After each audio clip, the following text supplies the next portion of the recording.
الحمدللہ رب العالمین والصلاة والسلام علی رسولہ الکریم، اما بعد فاعوذ باللہ من الشیطان الرجیم، بسم اللہ الرحمن الرحیم۔ ان اللہ یدافع عن الذین آمنوا ان اللہ لا یحب کل خوان کفور۔ رب اشرح لی صدری ویسر لی امری واحلل عقدۃ من لسانی یفقہوا قولی۔ یہ سورہ حج کی آیت نمبر 38 ہے، جس سے ہم آج کے متعلق قرآن حکیم کی ابتدا کر رہے ہیں۔ سورہ حج کی آیت نمبر 38 سے 41 تک 4 آیات، ان کے مضمون سے یہ بات بالکل واضح ہے کہ یہ 4 آیات ہجرت کے فوراً بعد مدینہ منورہ میں نازل ہوئیں۔ ہم یہ جانتے ہیں کہ سورہ حج مکمل مکی صورت ہے، اس کی تمام آیات نبی کریم صلی اللہ علیہ وآلہ وسلم کے مکی دور میں نازل ہوئی ہیں، لیکن یہ 4 آیات مستثنیٰ ہیں، اس لیے کہ اس میں مسلمانوں کو یہ اجازت دی گئی ہے کہ اگر وہ حج کے لیے جائیں اور کفار قریش ان کو بزور روکنے کی کوشش کریں تو مسلمانوں کو بھی یہ حق حاصل ہے کہ وہ اپنی مدافعت میں، اپنے ڈیفنس میں تلوار اٹھائیں، اللہ ان کی مدد کرے گا۔ اور یہ بات چونکہ اس سے پہلی جو آیات نازل ہوئی ہیں اسی کی وضاحت کی حیثیت رکھتی ہے، اس وجہ سے قرآن حکیم کی ترتیب میں اللہ تبارک تعالیٰ نے ان آیات کو یہاں پر جگہ دے دی تاکہ اس اجازت کی حکمت واضح ہو جائے کہ مسلمانوں کو تلوار اٹھانے کا یہ حق اس لیے حاصل ہے کہ قریش کا خانہ کعبہ پر تسلط بالکل غاصبانہ ہے۔ اس خانہ کعبہ کی تولیت کے اصلی حقدار مسلمان ہی ہیں، نہ کہ قریش۔ لہذا ارشاد ہوتا ہے کہ ان اللہ یدافع عن الذین آمنوا، اللہ تعالیٰ کا فیصلہ ہے کہ وہ ان کے مقابلے میں اب ان لوگوں کی مدافعت کرے گا جو ایمان لے آئے ہیں۔ ان اللہ لا یحب کل خوان کفور، اور حقیقت یہ ہے کہ اللہ کسی دغاباز ناشکرے کو پسند نہیں کرتا۔ پھر اگلی آیت میں قتال کی اجازت دی گئی، لہذا ارشاد ہوتا ہے اذن للذین یقاتلون بانہم ظلموا، جن سے جنگ کی جائے انہیں جنگ کی اجازت دے دی گئی ہے اس لیے کہ ان پر ظلم ہوا ہے۔ وَإِنَّ اللَّهَ عَلَىٰ نَصْرِهِمْ لَقَدِيرٌ، اور اللہ تو یقیناً ان کی مدد پر قادر ہے۔ الَّذِينَ أُخْرِجُوا مِن دِيَارِهِمْ بِغَيْرِ حَقٍّ، وہ جو کہ ناحق اپنے گھروں سے نکال دیے گئے، إِلَّا أَن يَقُولُوا رَبُّنَا اللَّهُ، صرف اس لیے کہ وہ کہتے ہیں کہ ہمارا رب اللہ ہے۔ یہ قرآن حکیم کی پہلی آیت ہے جن میں مہاجرین صحابہ کو اس بات کی اجازت دی گئی ہے کہ وہ اگر چاہیں تو جاریت کے جواب میں جنگ کا اقدام کر سکتے ہیں۔ قرآن نے بتایا ہے کہ یہ وہ لوگ تھے کہ جنہیں بالکل بے قصور محض اس جرم پر کہ ان کے گھروں سے نکلنے کے لیے مجبور کر دیا گیا کہ وہ اللہ ہی کو اپنا رب قرار دیتے تھے۔ قریش کے شدائد و مظالم کی پوری فرد قرارداد جرم اگر غور کیجئے تو اللہ تبارک تعالیٰ نے اس آیت میں سمٹ کر بیان کر دی ہے۔ اس کی وجہ یہ ہے کہ کوئی شخص اپنے وطن اور گھر بار کو اس وقت تک چھوڑنے کے لیے آمادہ نہیں ہوتا جب تک اس کے لیے وطن کی سرزمین بالکل ہی تنگ نہ کر دی جائے۔ اسی لیے آیت میں ہم دیکھتے ہیں کہ بِأَنَّهُمْ ظُلِمُوا کا اشارہ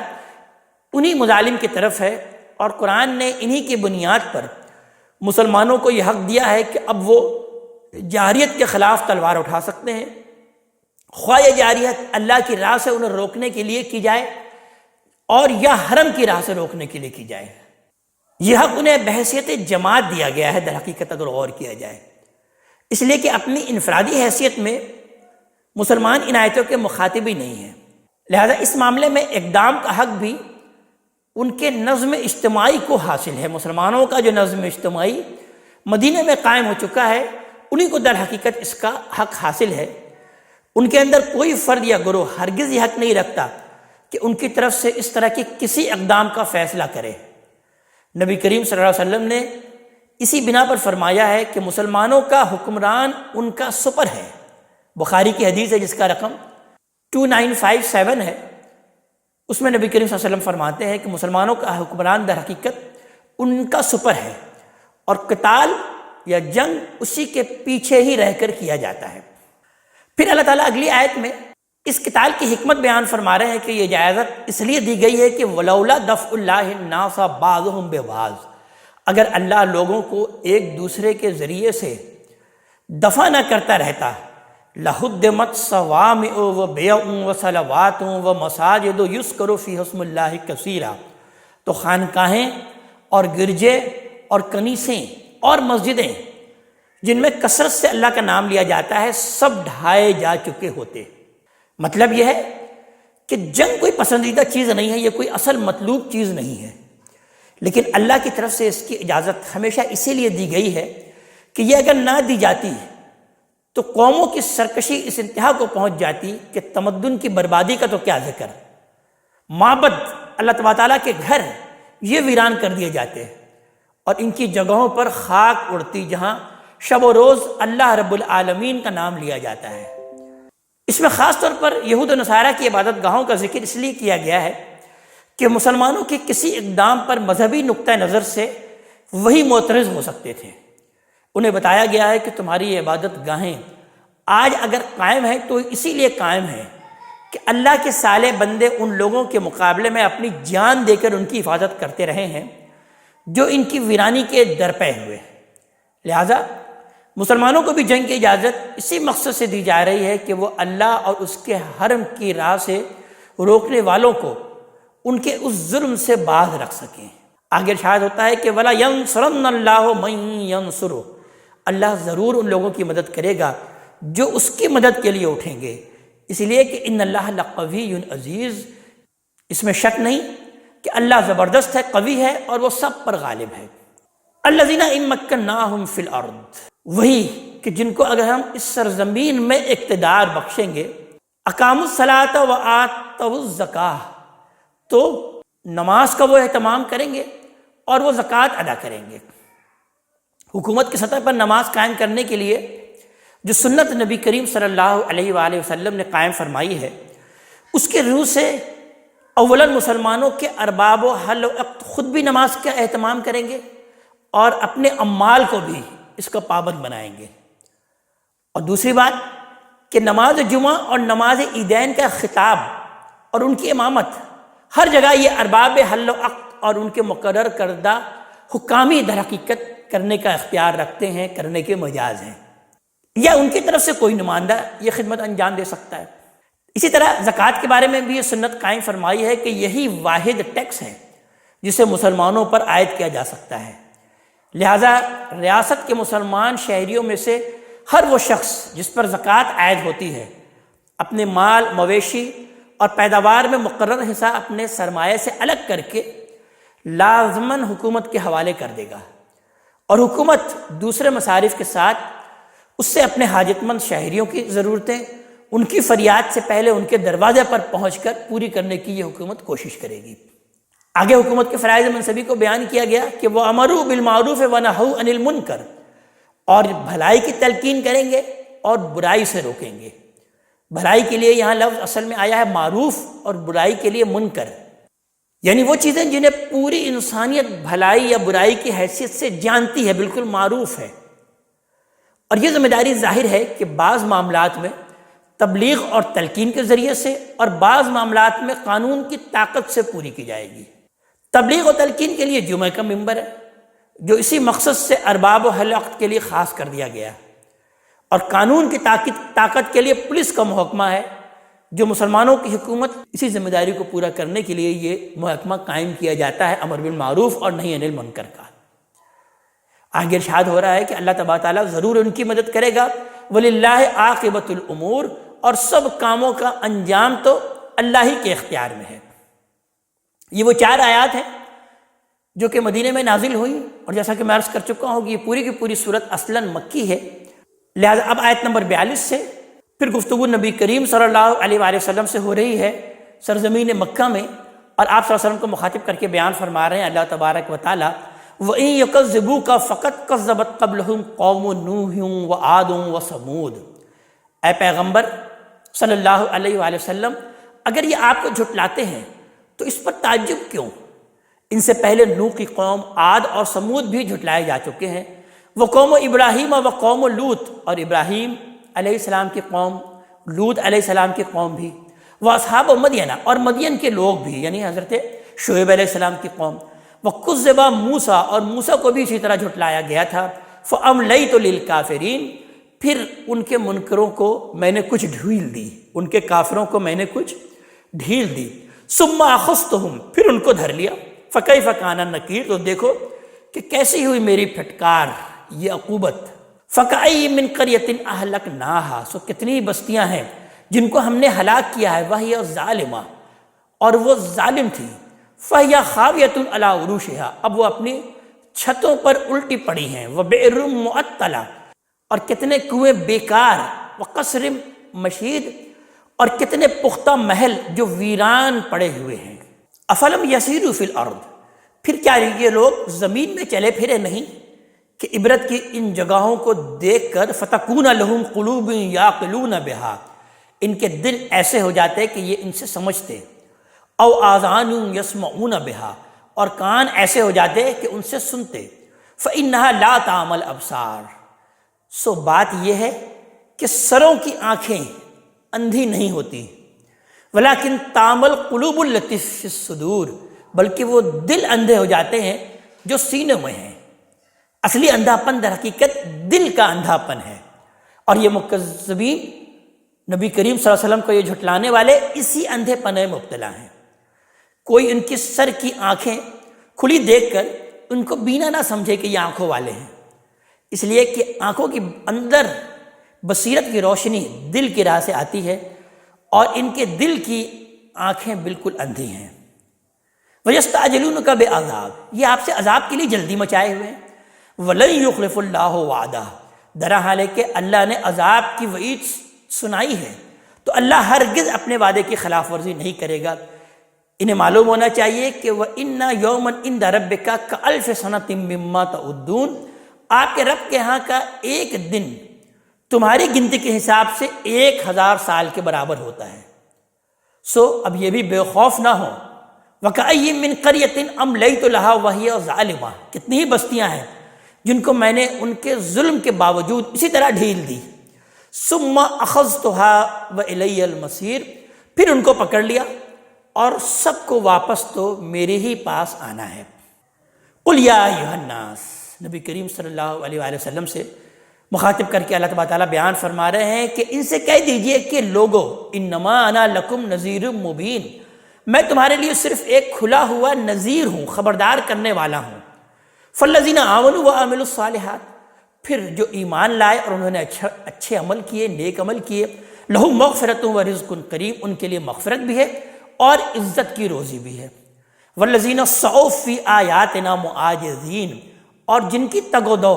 ہماری آیتوں کو نیچا دکھانے کے لیے ہے، اولئک اصحاب الجحیم وہی جہنم کے لوگ ہیں، وہی دوزخ والے ہیں۔ وما ارسلنا من قبلک من رسول ولا نبی ہم نے اے پیغمبر صلی اللہ علیہ وآلہ وسلم آپ سے پہلے جو رسول اور جو نبی بھی بھیجا ہے، الا اذا تمنا اس کے ساتھ یہی معاملہ پیش آیا کہ اس نے جب بھی کوئی تمنا کی،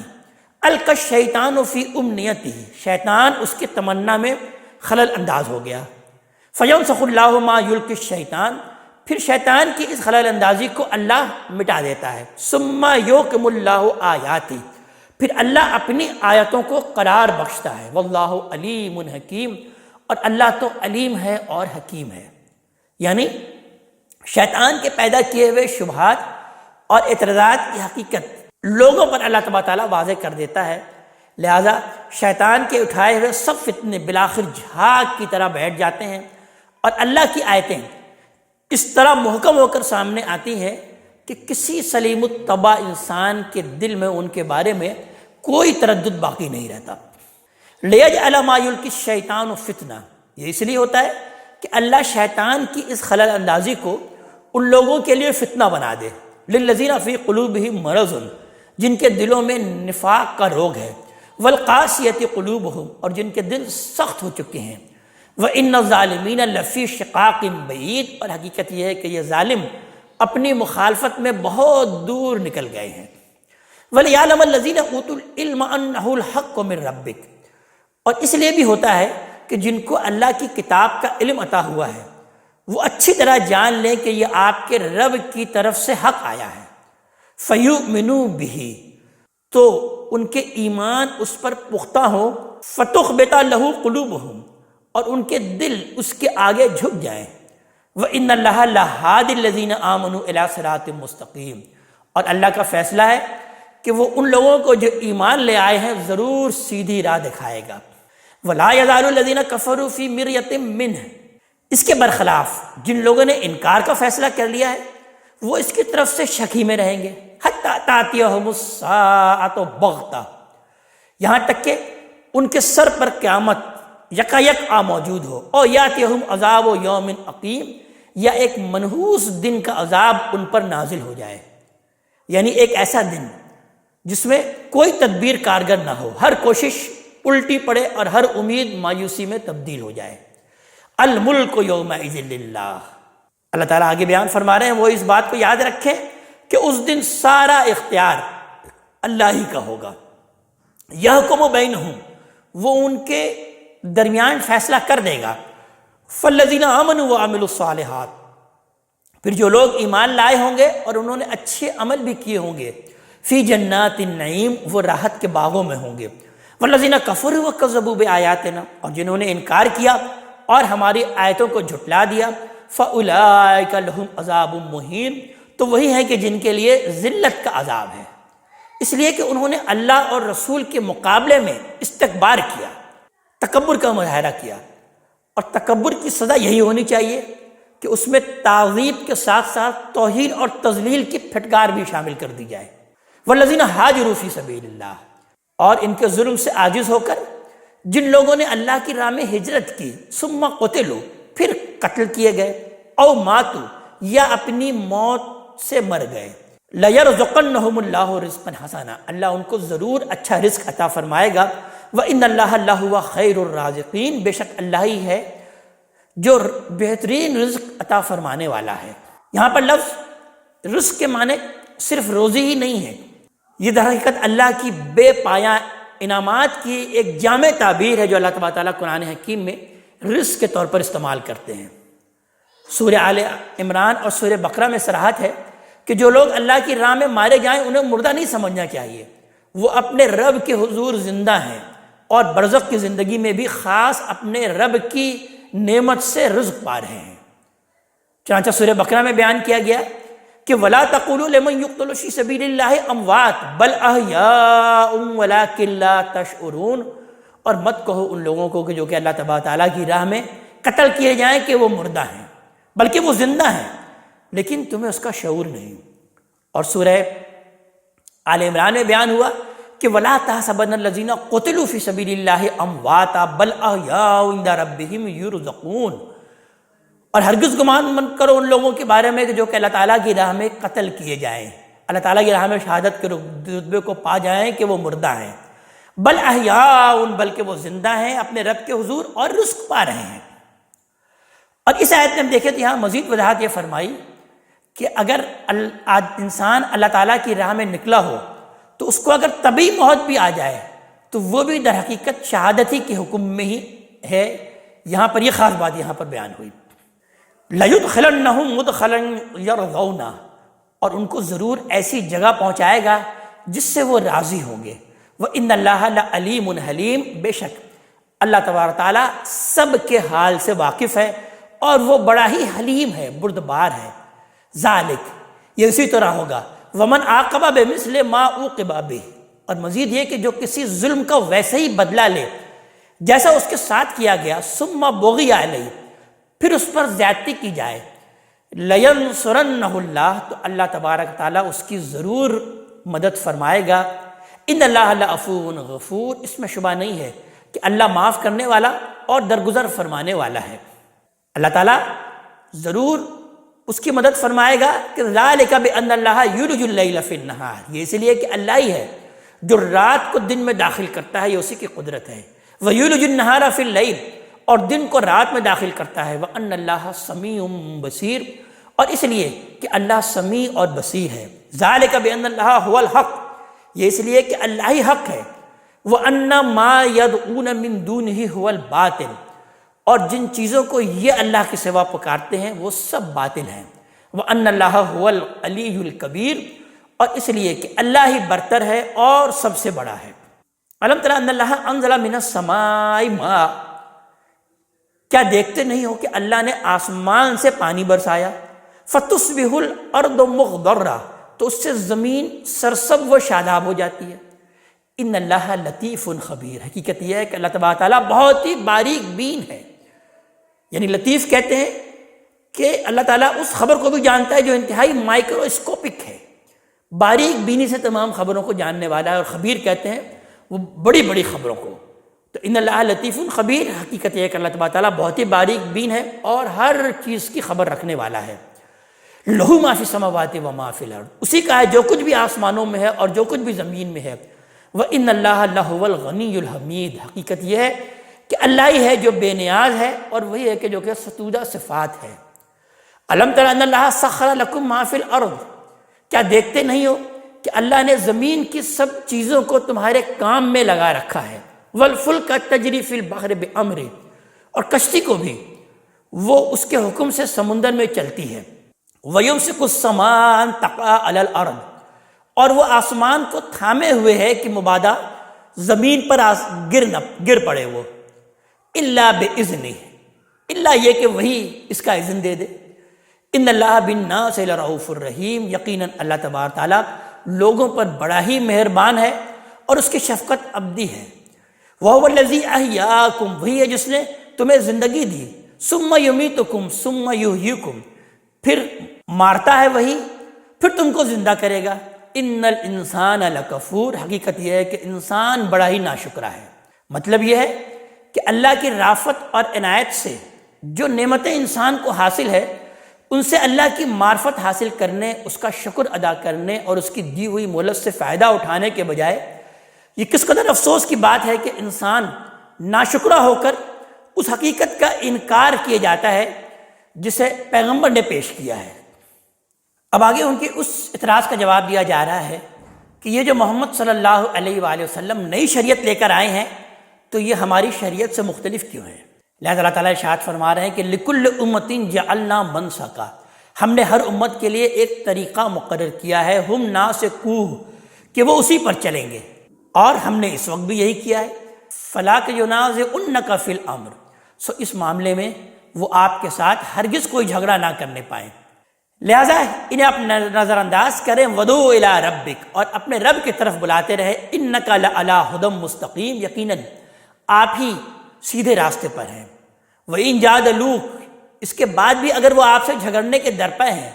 فَقُلِ اللَّهُ أَعْلَمُ بِمَا تَعْمَلُونَ، تو ان سے کہہ دیں کہ اللہ خوب جانتا ہے جو کچھ بھی تم کر رہے ہو۔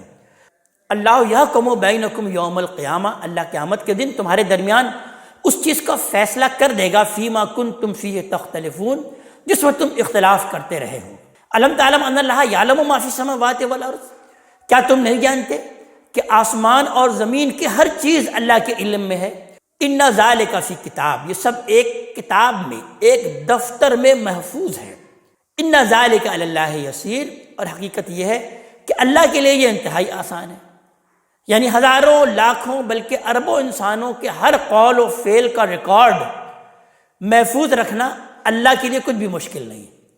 اس لیے متنبہ ہو جاؤ کہ یہ سب ایک دن اس طرح سامنے آئے گا کہ ہر شخص پکار اٹھے گا کہ یہ کیسا کتاب ہے، یہ کیسا دفتر ہے۔ مال ھذا الکتاب لا یغادر صغیرۃ ولا کبیرۃ الا احصاھا، سورہ کہف میں جیسے کہ بیان فرمایا گیا ہے کہ یہ کیسا کتاب ہے، کیسا اعمال نامہ ہے کہ اس میں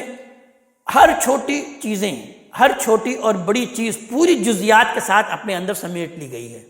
آیت میں خطاب تو اگرچہ نبی کریم صلی اللہ علیہ وسلم ہی سے ہے، لیکن اس کے لفظ میں جو خطاب ہے اس کا رخ تمام تر انہی لوگوں کی طرف ہے جو در حقیقت صورت کے مخاطبین ہیں، اور آپ کی دعوت کا وہ مسلسل انکار کیے جا رہے ہیں۔ وَيَعْبُدُونَ مِن دُونِ اللَّهِ مَا لَمْ يُنَزِّلْ بِهِ سُلْطَانًا، اللہ کے سوا یہ ان کی پرستش کرتے ہیں، ان کی عبادت کرتے ہیں جن کے حق میں اللہ نے کوئی دلیل نہیں اتاری ہے۔ وَمَا لَيْسَ لَهُم بِهِ علم، اور جن کے بارے میں ان کو کوئی علم بھی نہیں۔ یہ احمق سمجھتے ہیں کہ آخرت میں وہ ان کے مددگار ہوں گے۔ وَمَا لِلظَّالِمِينَ مِن نَصِيرٍ، حقیقت یہ ہے کہ ان ظالموں کا کوئی مددگار نہیں ہوگا۔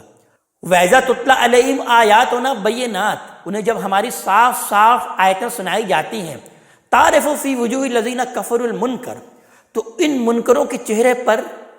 آپ ناگواری دیکھتے ہیں، یکادون یسطون بالذین یتلون علیہم آیاتنا، گویا ان لوگوں پر حملہ کر دیں گے جو ان کو ہماری آیتیں پڑھ کر سنا رہے ہیں۔ قل افانبئکم بشر من ذالکم، ان سے کہیں تو کیا میں اس سے بڑھ کر تمہیں ایک ناگوار چیز بتاؤں؟ النار، وہ آگ ہے، دوزخ کی آگ۔ وعدہ اللہ الذین کفروا، اللہ نے منکروں کے حق میں اس کا وعدہ کر رکھا ہے، وبئس المصیر، اور وہ بہت ہی برا ٹھکانہ ہے۔ یا ایھا الناس ضرب مثل فاستمعوا لہ، لوگو، انسانوں، تم اپنے ان معبودوں کی حقیقت اگر سمجھنا چاہتے ہو تو ایک مثال بیان کی جاتی ہے۔ ضرب مثل فاستمعوا لہ، ایک مثال بیان کی جاتی ہے، اس کو ذرا غور سے سنو۔ ان الذین تدعون من دون اللہ، حقیقت یہ ہے کہ اللہ کے سوا تم جن کو پکارتے ہو، لن یخلقوا ذبابا، وہ ایک مکھی بھی پیدا نہیں کر سکتے، ولو اجتمعوا لہ، اگرچہ وہ اس کے لیے سب مل کر کوشش کریں، وَإِن يَسْلُبْهُمُ الذُّبَابُ شَيْئًا، اور مکھی پیدا کرنا تو درکنار،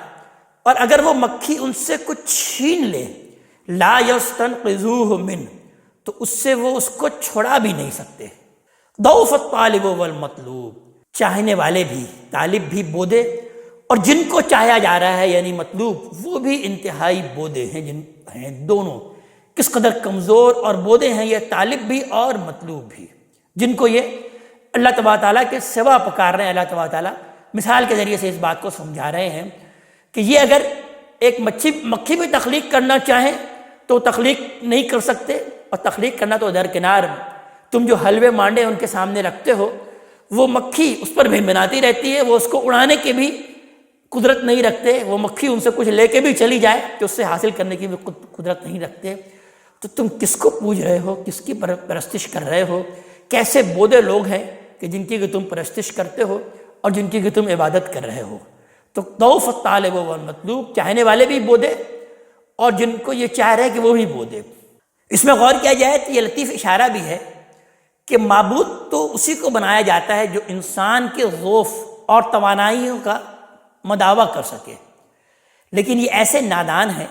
کہ جن کو معبود بنائے ہوئے ہیں وہ ان سے بھی زیادہ عاجز اور بے بس ہیں، جن کو یہ پوج رہے ہیں وہ ان سے بھی زیادہ عاجز ہیں اور ان سے بھی زیادہ بے بس ہیں۔ اللہ تعالیٰ پھر اس کی وجہ بیان فرما رہے ہیں کہ ما قدر اللہ حق قدرہ، حقیقت یہ ہے کہ انہوں نے اللہ کی قدر نہیں کی، اللہ کی قدر نہیں پہچانی جیسا کہ اس کے پہچاننے کا حق ہے، یعنی انہوں نے اللہ کو مانا تو ہے مگر اس کی عظمت اور اس کی قدرت کے صحیح شعور کے ساتھ نہیں مانا، ورنہ ایسے عجیب و غریب اور مضحکہ خیز عقیدے نہ ایجاد کرتے۔ اس لیے کہ اس طرح کے تمام عقیدے در حقیقت خدائی کے کمتر اندازے پر ہی مبنی عقیدے ہیں، یعنی در حقیقت انہوں نے اللہ تبارک تعالیٰ کی اصل قدر کو نہیں پہچاننا، اللہ تعالیٰ کو بڑا کمتر جانا۔ ان اللہ لقوی عزیز، اور بے شک اللہ تبارک تعالیٰ تو قوی ہے، طاقتور ہے اور عزیز ہے، وہ سب پر غالب ہے، وہ چھایا ہوا ہے۔ اور یہ اسی ناقدری کا نتیجہ ہے کہ انہوں نے فرشتوں کو معبود بنا لیا ہے۔ لہذا اللہ تعالیٰ آگے بیان کر رہے ہیں کہ اللہ یصطفی من الملائکۃ رسلا، اللہ فرشتوں میں سے بھی اپنے پیغامبر چنتا ہے، ومن الناس، اور انسانوں میں سے بھی۔ ان اللہ سمیع بصیر، اور حقیقت یہ ہے کہ اللہ خود بھی سمیع ہے، سننے والا ہے اور دیکھنے والا ہے۔ یعلم ما بین ایدیہم وما خلفہم، ان فرشتوں کے آگے اور پیچھے جو کچھ ہے اللہ تبارک تعالیٰ اس سے واقف ہے۔ وَإِلَى اللَّهِ تُرْجَعُ الْأُمُورُ، اور تمام معاملات اللہ ہی کی طرف رجوع ہوتے ہیں۔ مطلب یہ ہے کہ فرشتوں کو رسالت کا منصب ضرور دیا گیا ہے، لیکن اس لیے نہیں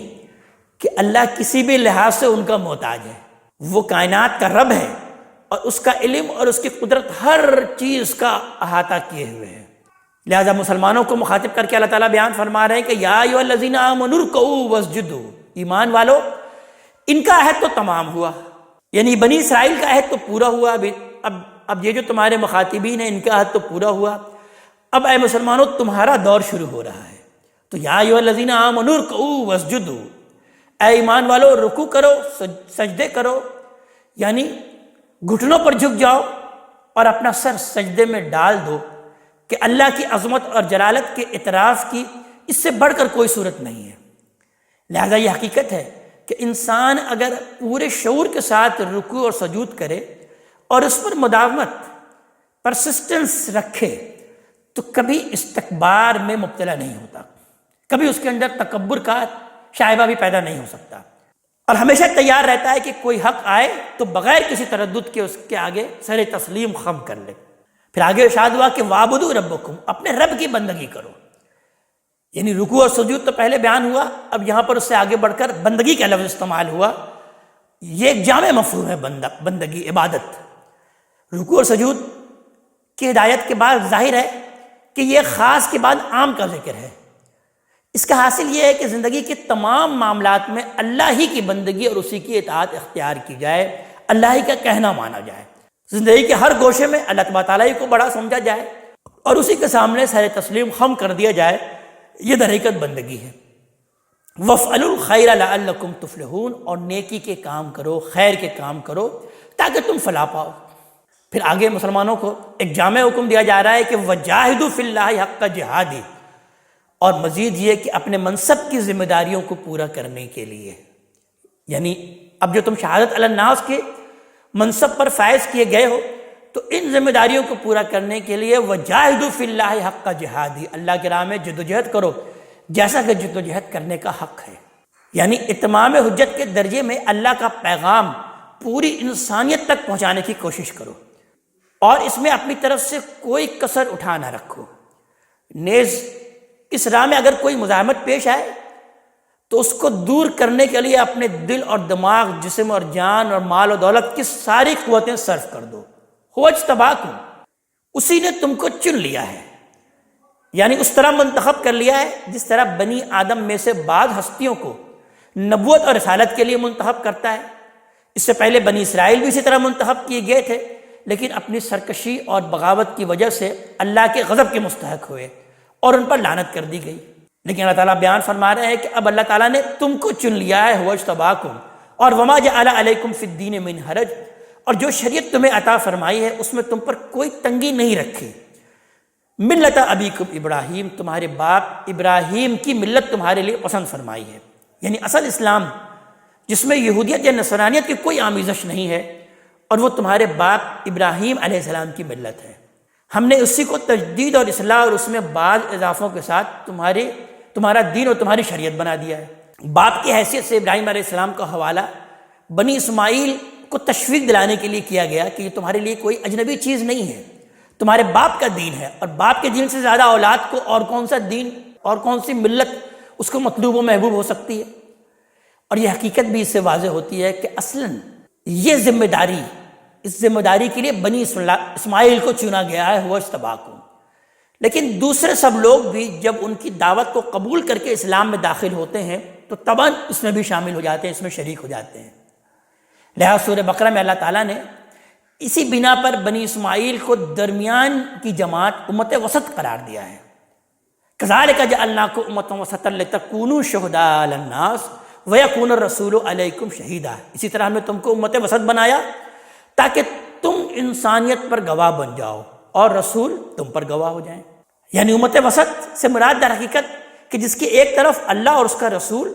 اور دوسری طرف الناس یعنی لوگ ہیں، یعنی دنیا کی تمام اقوام ہیں۔ اور فرمایا ہے کہ جو شہادت رسول نے تم پر دی ہے اب وہی شہادت باقی دنیا پر تمہیں دینی ہوگی۔ ہوا سماکم المسلمین، اسی نے تمہارا نام مسلم رکھا تھا۔ ابراہیم علیہ السلام کی اس دعا کی طرف در حقیقت اشارہ ہے جو سورہ بقرہ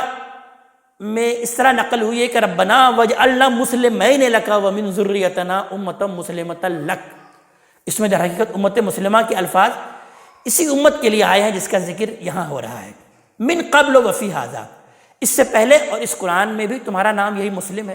لیکون الرسول شہیدا علیکم، اس لیے چن لیا ہے کہ رسول تم پر اس دین کی گواہی دے، وتکونوا شہداء علی الناس، اور دنیا کے سب لوگوں پر تم اس کی گواہی دینے والے بنو۔ یہاں اصل میں جس انتخاب کا ذکر تھا کہ هو اجتباکم، یہ اس کی وضاحت کر دی ہے کہ وہ دین حق کی شہادت کے لیے در حقیقت تمہیں چنا گیا ہے۔ یہ شہادت محض دعوت و تبلیغ کی نہیں ہے بلکہ اس کے ساتھ اللہ کی دینونت یعنی اس کی جزا و سزا کا ظہور بھی ہے۔ جس کے تحت یہ اگر حق پر قائم ہو اور اسے بے کم و کاست پوری قطعیت کے ساتھ دنیا کی سب قوموں تک پہنچاتے رہیں تو ان کے نہ ماننے کی صورت میں اللہ تعالیٰ ان قوموں پر انہیں غلبہ عطا فرماتے ہیں اپنے قانون کے مطابق، اور اس سے انحراف کریں تو انہی کے ذریعے سے ذلت اور محکومی کے عذاب میں مبتلا کر دیتے ہیں۔ لہذا ان کا وجود ان حقائق کی گواہی بن جاتا ہے جو یہ زبان اور قلم سے پیش کرتے ہیں۔ دعوت تبلیغ کے بجائے یہاں پر در حقیقت شہادت کا لفظ جو آیا ہے یہ اصل میں اسی رعایت سے اس کو استعمال کیا گیا کہ یہ اتمام حجت ہے جو اگر ہو جائے تو دنیا اور آخرت دونوں میں فیصلہ الہی کی بنیاد بن جاتا ہے۔ نبی کریم صلی اللہ علیہ وسلم کے بعد عالمی سطح پر اس اتمام حجت کے لیے اللہ تعالیٰ نے یہی انتظام فرمایا ہے۔ لہذا پھر ارشاد ہو رہا ہے مسلمانوں کو کہ اب کمر بس کس لو اور شروع ہو جاؤ، آغاز کر لو۔ فَأَقِيمُوا الصَّلَاةَ وَآتُوا الزَّكَاةَ، لہذا نماز کا اہتمام رکھو اور زکوٰۃ ادا کرتے رہو۔ وَاعْتَصِمُوا بِاللَّهِ، اور اللہ کو مضبوطی سے پکڑ لو۔ یعنی اللہ کو مضبوطی سے پکڑ لینے سے کیا مراد کہ اس نے جو ہدایت تمہیں دی ہے اس کو مضبوطی کے ساتھ پکڑے رکھو اور اس کی مدد اور نصرت پر ہر حال میں بھروسہ کرو۔ یہ وہی بات ہے کہ جو کہ سورہ آل عمران میں اعتصام بحبل اللہ کے الفاظ میں آیا ہے کہ وَاعْتَصِمُوا بِحَبْلِ اللَّهِ جَمِيعًا وَلَا تَفَرَّقُوا، اللہ تبارک تعالیٰ کی اس رسی کو مضبوطی سے تھامے رکھو، یعنی اس قرآن حکیم کو، اور آپس میں تفرقے میں مت پڑو۔ ہوا مولاکم، وہی تمہارا مولا ہے۔ فنعم المولا ونعم النصیر، تو کیا ہی اچھا مولا ہے اور کیا ہی اچھا مددگار ہے۔ اس آیت پر یہ سورہ مبارکہ اپنے اختتام کو پہنچتی ہے۔ اللہ تبارک تعالیٰ ہمیں اپنے کلام کا فہم عطا فرمائے اور عمل کی توفیق عطا فرمائے۔ اقول قولی ھذا واستغفر اللہ لی ولکم ولسائر المسلمین والمسلمات۔